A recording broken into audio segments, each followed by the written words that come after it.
I am putting together my lights, the new lights for my shop. Here's an example right here. This is a completed fixture. I've already got one installed in the ceiling.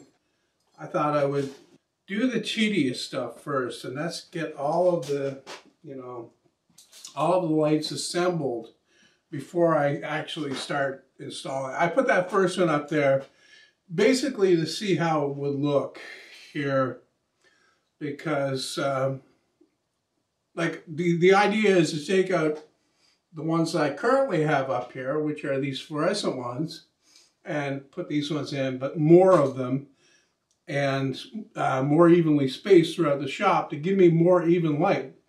These are fantastic lights up here, but they're very concentrated in one area, right? Like this one right above my head here, that's coming down right in this area here, and it causes all kinds of problems when I'm trying to video. But you know what? It's all going to work out good. I got the lights from American Green Lights, and they are amazing quality. You can buy strips on like Amazon or whatever and stick them on, but I don't think they're anywhere near as good as these things are. Not from looking at it when it was installed anyway. So, the topic of this video, I really haven't decided actually. I just knew that I wanted to talk to the camera today for some stupid reason. Happens. Maybe I should talk about painting your projects, your wooden projects. I just finished the router table build, the router table itself and the stand for it, and they're tucked away inside the bay right there. Looking real neat. I still have to make a door that covers it up to keep the dust out, very much like I did over here behind all this junk for the planer, but otherwise it's ready to go. I need to pull it out, plug it in, and use it and slide it back in. But looking at it, it looks very plain, and the same thing goes for my jointer there. I decided from the beginning not to paint or finish these projects in any way, because okay, I painted my bandsaw over there. I can't think of anything earlier than that I painted that I still have, other than my lathe stand here. I painted that red, and it's got black adjustable feet on it. That looks good. The bandsaw looks really good too. I can't even picture the bandsaw, the way I made it anyway, I can't even picture it if it wasn't painted, because like it's made from so many different types of wood and all that, I think it would just look too odd maybe. So, what do you think? Should wooden projects be painted?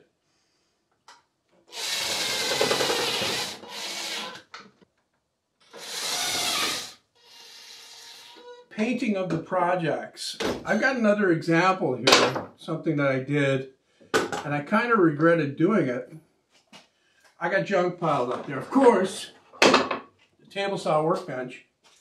Router bit that I'm going to sharpen and make a video about. Somebody made a comment asking about that.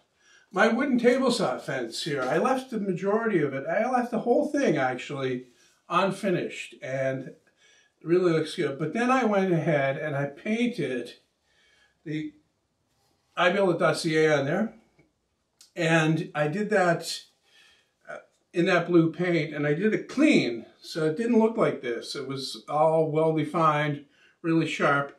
And then when I had it done, I said, I hate that. So I decided to take it off, to remove it. And so I started sanding it, and when I started sanding it, it went like that, and I said, you know what, that doesn't look too bad. I think I'll leave it like that, that kind of distressed look. So it's kind of worn in. But this is a, example where it really didn't need to be done. I think if I have my time back, or I may do this actually at some point in the future, is make some wooden letters to go on here. And so they'll be you know, like a 1/4 inch thick, and I'll cut them out on the scroll saw, and I'll glue them on there, and it'll look good. Something like walnut, or maybe sapele, or some darker wood that contrasts the birch plywood that the fence is made from. So, I got this one put together. I'm trying to get these done while I talk here. And I don't have enough materials for all of them. I got these strips here that I cut on the larger sheet. And these slide in. The construction of these fixtures, if you can call them that, is very simple. But they do take some time. But it's my thinking that it will be worth it in the end. And I think that's the measure for whether you should paint your projects or not, whether it's actually going to be worth it. Because I painted my my belt grinder over there, and I regret that. I like the way it turned out, the red and the black. It looks pretty sharp. But part of it is, okay, I made that, and I sell plans for it. People see it and they think it's like a manufactured thing, because when you paint it, it looks more, not to the practiced eye. I mean, anybody that makes stuff or recognizes things like that will see that that's a homemade machine. But people that don't, and those are the people that actually buy the most plans, by the way. So I'm not trying to trick anybody, but it makes it look more authentic when they're not painted. It's like my wooden bar clamps that I just finished as well. I'll grab one. Like here, okay, this is a workshop and everything in here is wood. So it kind of makes sense to have something like this painted so it'd be more visible. But really, would you want to paint this? I mean, this looks so hot and sexy with just a clear finish on it. I mean, you're showing off the wood here. It would ruin it if you painted this. It would look terrible. And add to that, it wouldn't work as well either.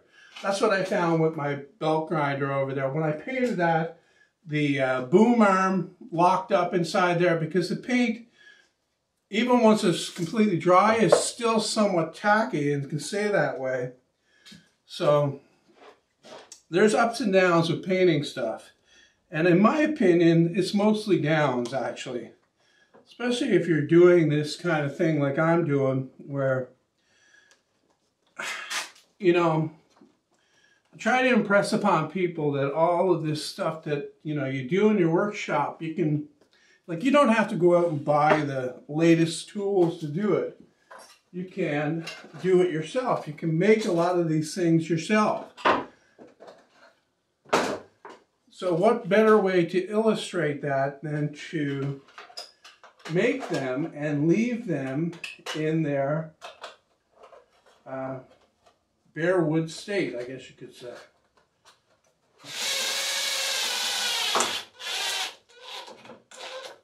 So weigh in on this topic in the comments, if you like, about painting stuff. Would you prefer that things be painted?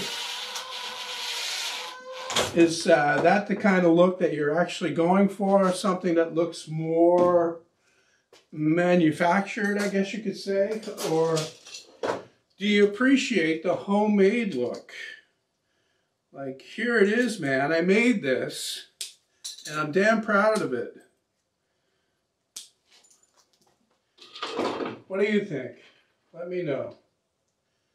Not that it's going to have any impact on what I do. I just, you know, I'm just curious what your thoughts are on it. And you know what? You guys are being asked now, okay? Usually people volunteer information even when they're not asked.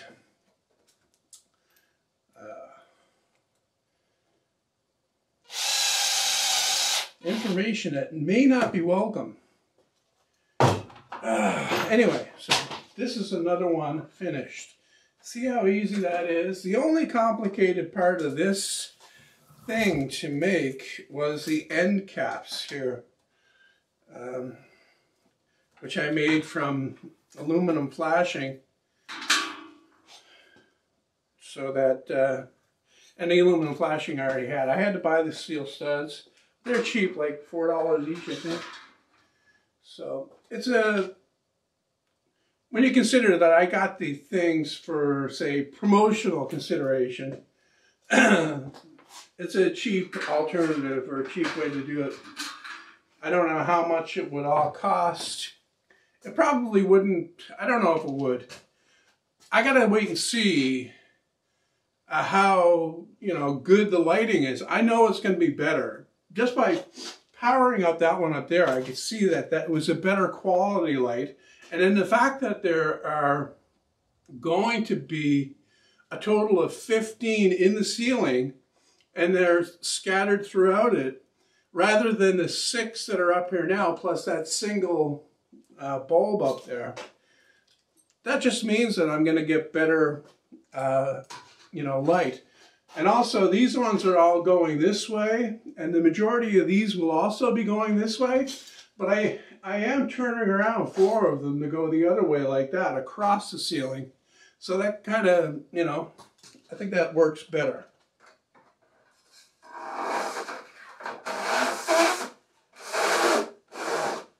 I like doing this kind of stuff. I like it when I come up with a simple plan for something that's not because when I originally thought of this idea of using individual strips like this, I was going to make a plywood trough for them to fit in, and I was thinking about how I could hold the lens in there. I was thinking a hot melt glued lens onto the face of the thing and just set it in similar to what these are now.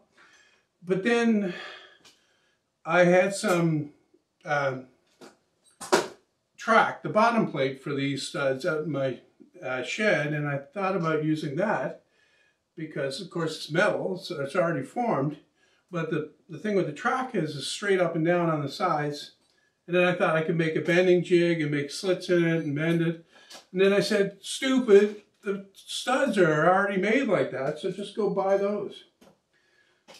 You'd be surprised what you can come up with if you spend a little bit more time actually thinking about the project before executing. And seems like whenever, like that was something from my past, I would never, I would jump right in. I would give the project just a bare minimum of thought. But I gotta tell you, I gotta confess that I was a lot luckier when I was younger than I am now. More often than not, I got the details, if not perfect, right enough that I didn't have any problems. So what does that got to do with painting a project, John? Tell me. It doesn't have anything to do with painting a project. But there's only so much I can say about that. I mean, what else can I say about painting a project? Okay, another thing about painting projects is the paint wears off. Like I painted my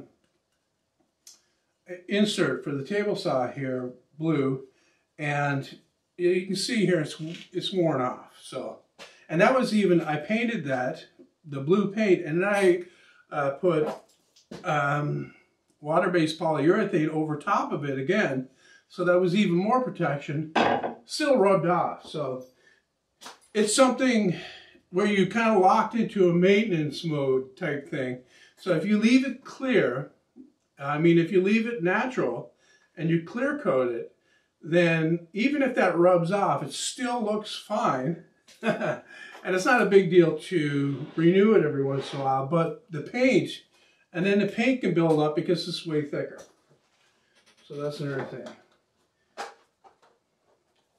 Have I convinced you yet not to paint your projects green? Just paint your projects?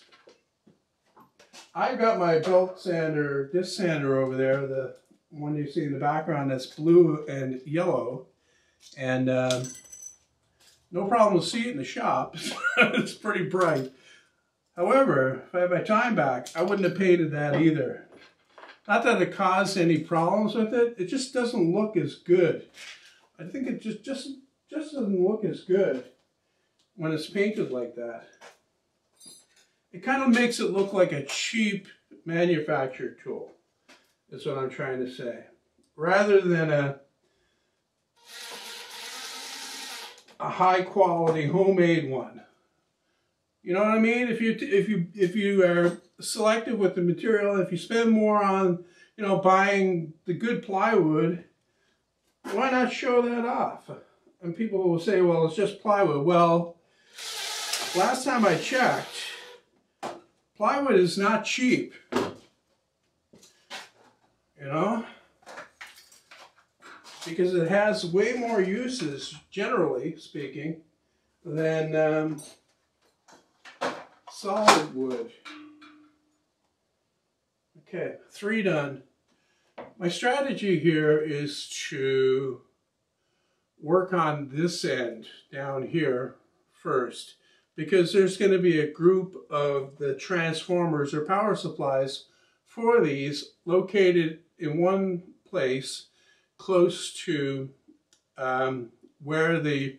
See, originally, I got to go back a little bit. When I did the ceiling, before I did the ceiling, there was a drywall ceiling up there, of course, and I had light fixtures in there, regular sockets. I think there were 6 on each side. They're still up there, except I took the fixtures down, I put cover plates on, and some of those cover plates have holes in them for the power to come out to power these lights up here. But they're all on that single switch over there on the wall, so they're all powered the same. They're all on the same circuit, is what I mean. So it makes sense to me to put all of the transformers, say for this end down here, in one location, maybe over there or maybe over there, and run these wires. I added these wires into these strips. I soldered all those on. These came with a short wire already attached, which is this one right here, and it has a plug on the end, and the driver units, the power supply units, have a plug that this fits into, but it's not long enough to, you know, go all over the ceiling. So I went ahead and I did these, and this is 18 gauge wire, so I won't lose any current, because that's a problem with the low voltage stuff. Even though this is not an especially low voltage, I think it's like 40 volts, as opposed to say 12 that the strips are, the rolls that you buy. So it's more efficient that way. When you increase the voltage, you lower the amount of current it requires to get the same power. What else could I possibly say about painting projects? Okay, another good example of a project that wasn't painted, like just clear finished, is my miter station behind me here. I can't even imagine that if that was painted. It would look, I don't know if it would look bad. Probably not. I mean, if you painted this, say, white, I don't think it would look too bad. I mean, you see white kitchens all the time, and they look pretty good. And this is basically a kitchen. This is my shrine to the miter saw. But yeah, like if you painted this, I think it would ruin the look of it, basically. And then, you know what, painting is an extra step. A clear finish, the beauty of a clear finish is that it's forgiving, you know, especially if you wipe it on. If you can't handle a brush, I mean, if you're a total fuck up with a brush, you can wipe the stuff on and leave it to dry, and put on several coats that way. You know, you can still use the thing in the meantime, but just every night after making them, that is, you know, for the first week or so after making them, every night just wipe on a new coat after giving it a light sanding and leave it in your shop overnight. It'll be dry the next day and ready to use, basically. So that's the thing about that. If you paint it, then you have to be really careful so it's not dripping or clumping up. Because paint is a lot, like I said, a lot thicker, and so on and so forth. So sounds like I'm dead set against paint, but I'm not really.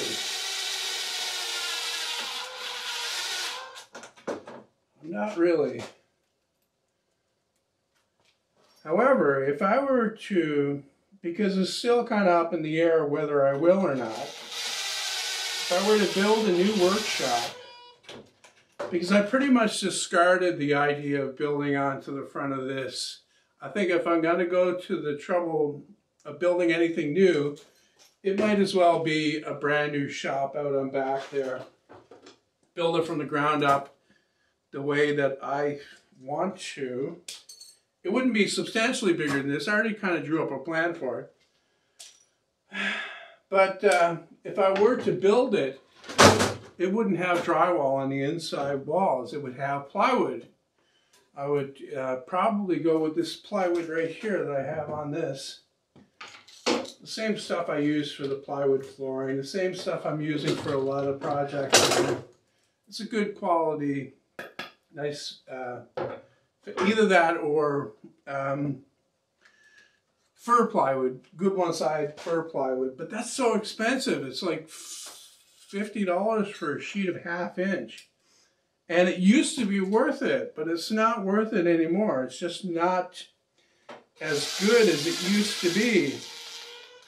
I mean, these days with that plywood, it used to be that you would buy that and it would stay flat, or at least relatively flat. But now it's really not much better than the sheathing plywood for staying flat.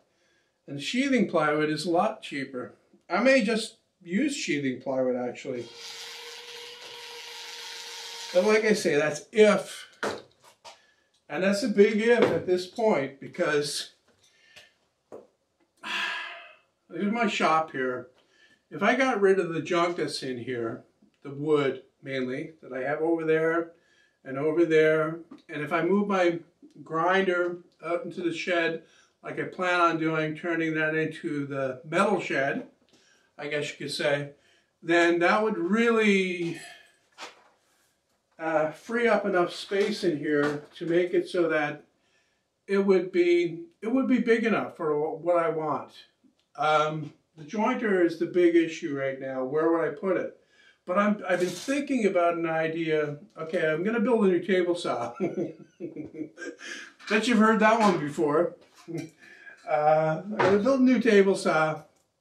And I was thinking that, okay, over there on the jointer, it's piled up with junk right now because I'm not working on it. And that's what happens to the horizontal surfaces when you have them.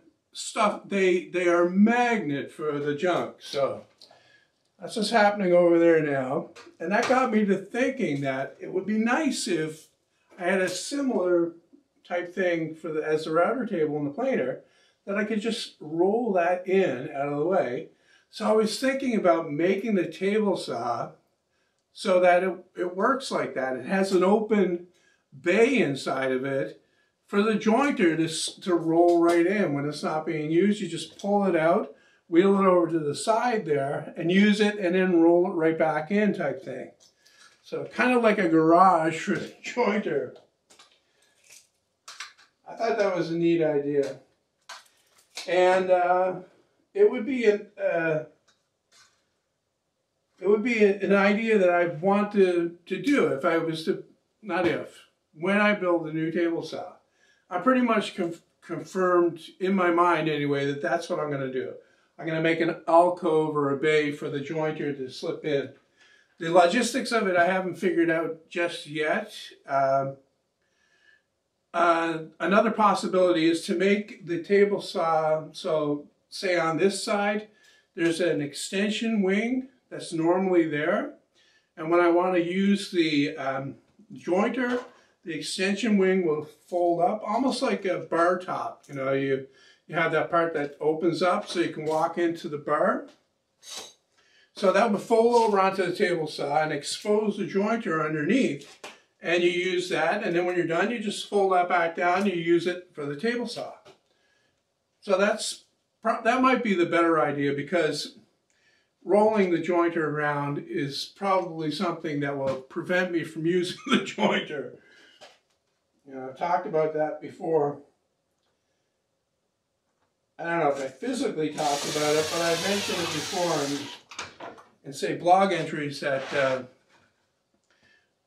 or build articles, that the more you do to make something convenient to use, the better. You know, especially if you're like me, that has been doing this for so long, and all of the various parts of it have lost their novelty, I guess you could say. You know, I don't do anything new here. It's all basically the same thing over and over again. So when you've got a situation like that, you really want to make it as efficient as you possibly can, so that you don't build up in your mind, okay, I got to do that. Like changing the blade on the table saw is a chore.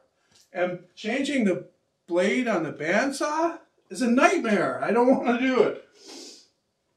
And I'm sure there are a few people out there that can understand what I'm talking about, especially if you've been doing something for a long time. Anyway, I think I'm going to wrap this one up here, because I'm basically all talked out. I talked the subject up as much as I possibly can. If you have any ideas on that, please leave a comment in the comment section, and we'll go from there. We will go from there. See that? Major part of the thing here. I'm not going to talk about it. You might be wondering what I'm going to do with these fixtures, and pretty sure that they're like at least 4 of them are going to go down in my basement. I'm not exactly clear on what I'm going to be doing with my basement yet, but I'm pretty sure that at least 4 will go down there. And I'm thinking that I should put 2 out in my shed. Currently there's no lights or any power or anything in the shed, so what I would do is mount a couple of these up in the ceiling, just hanging type thing, and just have an extension cord that I can plug in. There's an outlet on the back of the shop here that I can plug into when I need power out there. So just, you know, wire in a single outlet so I'll have some power there, and wire in the lights with the switch. Nothing, you know, nothing too much. And then just take the cord out and plug it in when I need it. Come out through the door type thing. Nothing permanently installed, because I'm not sure about the fate of that shed, actually. I had an idea about moving it, but I don't know. Too many things, too many different plans, you know. I remember putting this in like it was yesterday, and it was a nightmare. And I'm reliving the nightmare. And part of the nightmare is there's insulation up above the ceiling that I put in as well. So, wow.